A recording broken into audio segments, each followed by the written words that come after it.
Yan, ito na po ang aming pasalubong na chocolate from Hong Kong. Sarap po niyan.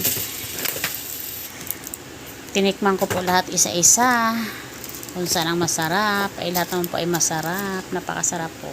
Yan, kain po tayo. At ang aking shoes na binili sa akin. Tarararan. Ayan na siya, oh. Yan, ang ganda, oh. Yan. Sabi ng anak ko, sabi niya, ma, share tayong dalawa magsuot.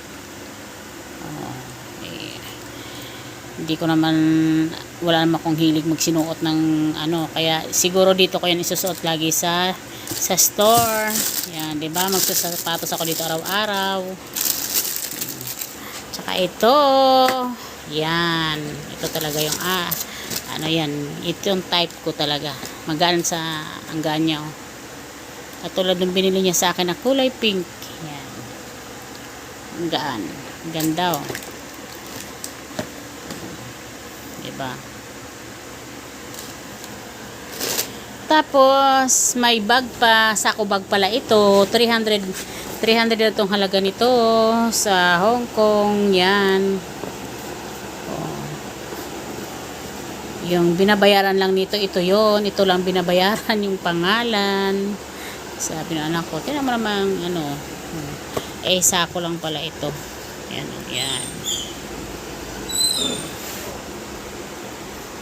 Tapos ito yung kay Oreg. Yan, yung kay Oreg. Napakalaki. Laki na kasi ng paa ng Oreg. Yan. Yan, o, ang tatak niyan. Diba? Hi, Suwi ng Katigas vlog. Subscribe kayo. Opo. Ate Nerma, thank you sir. Salamat po.